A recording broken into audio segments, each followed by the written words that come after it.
what is the longest between haircuts that you think that somebody that isn't at the age where their hair has slowed down or whatever, like let's say mid-20s? 4 to 6 weeks, yeah. So about once a month, once every month and a half. Yeah. And then if you have like a special event or something, you can always stop and get a trim, like a neck trim. And speaking of that, if somebody's going to go in and get a haircut before a special event, when and how many days beforehand is a good period? Because there is a period of time where right after your haircut, it doesn't look good because you've got a lot of sharp hairs in there. So if you are a groom or getting married, do not wait the day of or the day before to get your haircut.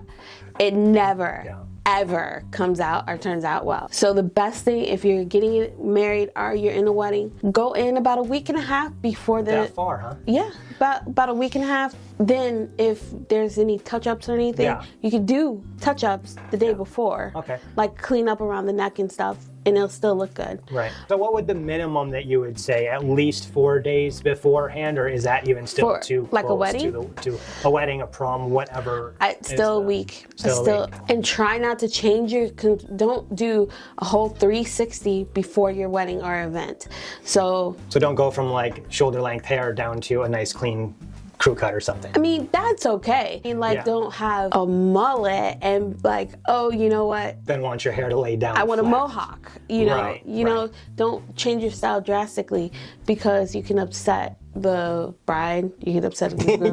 Yeah. And not only that, just like I talk about training your beard and your mustache, your head hair gets trained as well. So if you are doing something like a mohawk all the time, your hair is going to want to stick up. So if you go from something like that and toward the center. So if you go from something like that to a more adult look with it laying down properly, it's not going to do that. Right. So do that beforehand. Yeah, at least a couple of months to make sure that you can get that hair trained properly. Yes. Just be aware of there's a lot of photos that are going to be taken.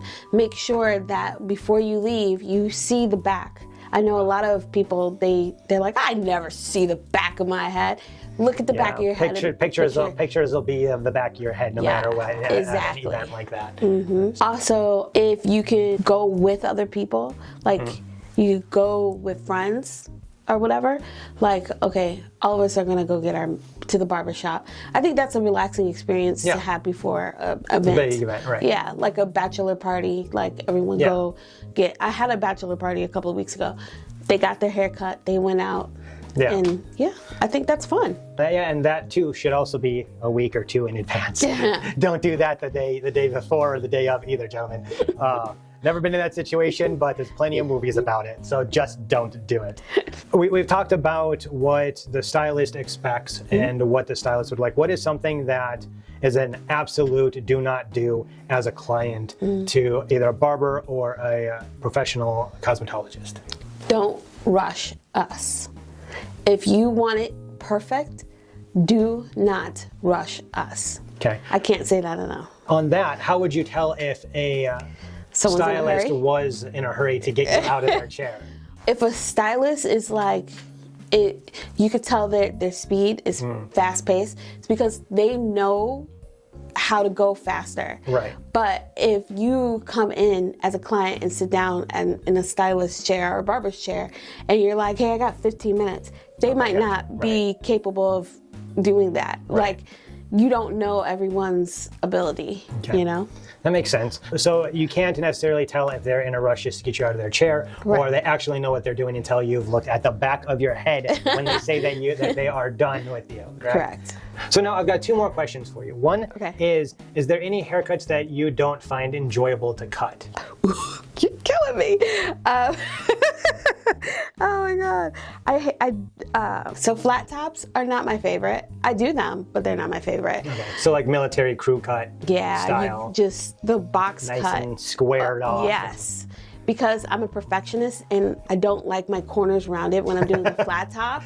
Yeah, it doesn't look good rounded either. You might as well just do a buzz cut at that point for a lot of. So teenagers, I have one of you people, and I love you people, but their style is literally like this, where you cannot see their eyes, and they're like, I just want little trim. I don't want you to cut more off. You realize that was a thing back when we were in high school too? Okay, I feel as though when we were in high school, Okay.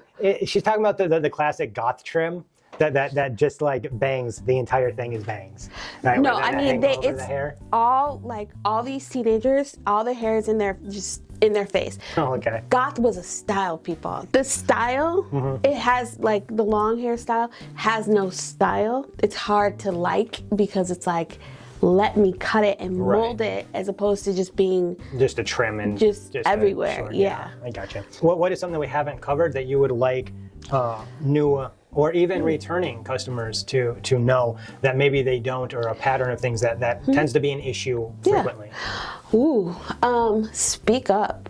So if there's something that is not right or keeps happening, say something, because people might not know, and your hairstylist might not know.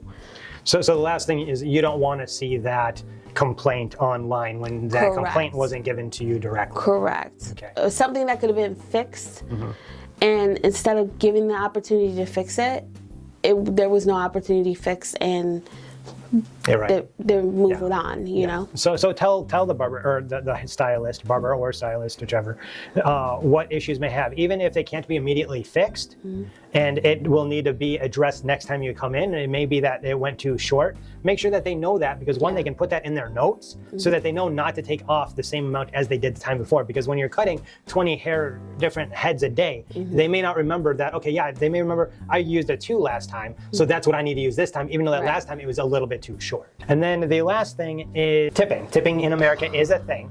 What is a decent percentage for a good that you're happy with it haircut? Now obviously 100% is going to be the best, but realistically that's not doable. Regardless, you're not gonna like my answer. But a good universal tip is like $5. Okay. Now, the more expensive the haircut is, then you need to. So if you're not going to a chain and you're going to a private barber shop, or even if sometimes you'll go to these chains that it's actually the stylist renting the booth. Their style, their prices may be a little bit higher, and therefore your tip should reflect that price. So if you are getting, for instance, anywhere from a $40 to a $75 haircut, anywhere from $5 to $15, even $20 is good. Okay. Yeah. I mean, that's fair. Yeah. Whatever 20% is off of the haircut. Okay. That makes sense. Yeah. And that's if you're completely happy with it and you weren't getting an attitude, and just like anywhere else, it goes by that. But at least, guys, give at least a $5 tip, because a lot of these stylists aren't making all that much hourly, and they need to live too, just like the rest of us do. I swear I'm not paying him. And if you, in the economical times, I completely understand. Like, if you can only give $2, that's completely okay. But it's always appreciated if you make up for it next time.